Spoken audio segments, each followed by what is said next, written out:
പ്രധാനപ്പെട്ട ഒരു വാർത്തയിലേക്കാണ്. പ്രതിപക്ഷ നേതാവ് വി ഡി സതീശന്റെ പത്രിക സ്വീകരിച്ചു. പത്രിക തള്ളണമെന്നാവശ്യപ്പെട്ട് നൽകിയ പരാതി തള്ളിയിരിക്കുകയാണ്. തന്റെ ഔദ്യോഗിക വാഹനത്തിന് പിഴ കുടിശ്ശിക ഇല്ലെന്ന് വി ഡി സതീശൻ മറുപടി നൽകിയിട്ടുണ്ട്. അഭിഭാഷക ജോലി ചെയ്യാത്തതിനാൽ വരുമാനം ഇല്ലെന്നുമാണ് വി ഡി സതീശന്റെ വിശദീകരണം. വിപിൻ സി വിജയൻ കൊച്ചിയിൽ നിന്ന്. വിപിൻ, ഈ നാമനിർദ്ദേശ പത്രിക തള്ളണമെന്ന് ആവശ്യപ്പെട്ടുള്ള പരാതികൾ തള്ളിയിരിക്കുന്നു. വി ഡി സതീശൻ മത്സരിക്കും. എന്തൊക്കെ കാര്യങ്ങളിലാണ് പ്രശ്നമുണ്ടായത്, എന്തൊക്കെയാണ് വിശദീകരണം നൽകിയിരിക്കുന്നത്? ഇതൊക്കെ ഭരണാധികാരി അതേപടി സ്വീകരിച്ചു എന്നല്ലേ മനസ്സിലാക്കേണ്ടത്?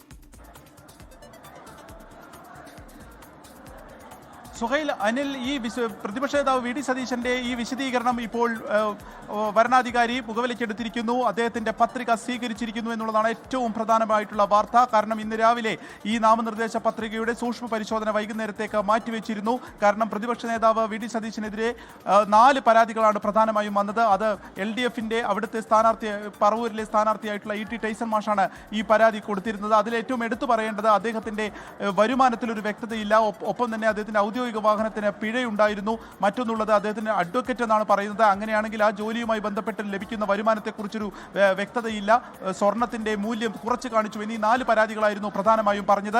അതിലിപ്പോൾ വിശദീകരണം പ്രതിപക്ഷ നേതാവ് വി ഡി സതീശൻ നൽകിയിരിക്കുന്നു. അദ്ദേഹം നൽകിയിരിക്കുന്ന പ്രധാനമായിട്ടുള്ള വിശദീകരണം തന്റെ ഔദ്യോഗിക വാഹനം തന്റെ കയ്യിൽ കിട്ടിയതിന് ശേഷം അതിന് ഒരു പിഴ പോലും ഇല്ല എന്നുള്ളതാണ്. അത് വിനോദസഞ്ചാര വകുപ്പാണ് ആ വാഹനം തനിക്ക് നൽകിയത്. അതിനുശേഷം അതിന് പിഴയില്ല, അതിന് മുൻപുണ്ടായിരുന്ന പിഴ മാത്രമാണ് അത് എന്നുള്ളതാണ് പറയുന്നത്. മറ്റൊന്നുള്ളത്, താൻ അഡ്വക്കറ്റായിട്ട് ഇപ്പോൾ സേവനമനുഷ്ഠിക്കുന്നില്ല, അല്ലെങ്കിൽ അത് പ്രാക്ടീസ് ചെയ്യുന്നില്ല. അതുകൊണ്ട് തന്നെ അതിൽ നിന്നും ഒരു വരുമാനവുമില്ല. അതുകൊണ്ടാണ് അത് കാണിക്കാത്തതെന്ന് പറയുന്നുണ്ട്. മറ്റ് സ്വർണത്തെ സംബന്ധിച്ച് നേരത്തെ പറഞ്ഞതുപോലെ തന്നെ 2021 മൂല്യമാണ് അതിൽ കാണിച്ചിട്ടുള്ളത്. അത് അപ്ഡേറ്റ് ചെയ്തിട്ടില്ല. അതായത് 2026 ആ സ്വർണത്തിന്റെ വാല്യൂ കാണിച്ചില്ല എന്നുള്ളത് മാത്രമാണ്. തുടങ്ങിയിട്ടുള്ള വിശദീകരണമാണ് ഇപ്പോൾ പറവൂരിലെ UDF സ്ഥാനാർത്ഥിയും പ്രതിപക്ഷ നേതാവുമായിട്ടുള്ള വി ഡി സതീശൻ ഭരണാധികാരിക്ക് മുൻപിൽ നൽകിയിട്ടുള്ളത്. ഇത് മുഖവിലേക്ക് എടുത്തുകൊണ്ടാണ് അദ്ദേഹത്തിന്റെ പത്രിക സ്വീകരിച്ചിരിക്കുന്നത്. അതിൽ ഇപ്പോൾ പരാതിക്കാരനായ അയൂബ് ഖാൻ, അദ്ദേഹമാണ് E.T. ടൈസന് വേണ്ടി ഇവിടെ ഈ പരാതി നൽകിയിരുന്നത്. അഡ്വക്കേറ്റ് അയൂബ് ഖാൻ പറയുന്നത് ഇതിൽ പക്ഷപാതപരമായിട്ടാണ് ഇപ്പോൾ റിട്ടേണിംഗ് ഓഫീസർ പെരുമാറിയിട്ടുള്ളത്. അതുകൊണ്ട് തന്നെ കോടതിയിലേക്ക് ഈ ഇലക്ഷൻ കഴിയുന്ന മുറയ്ക്ക് താൻ പോകും.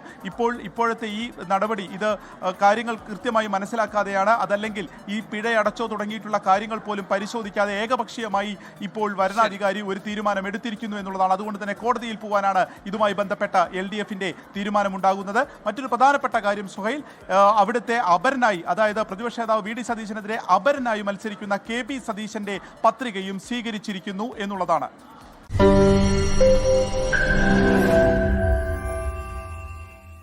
ലോകത്തെവിടെയായാലും ഏത് സമയത്തും 24 വാർത്തകളും ഓഗ്മെന്റഡ് റിയാലിറ്റി പാക്കേജുകളും എക്സ്പ്ലെയിനറുകളും വിശദമായി കാണാൻ ഞങ്ങളുടെ YouTube ചാനൽ നിങ്ങൾക്ക് സബ്സ്ക്രൈബ് ചെയ്യാം.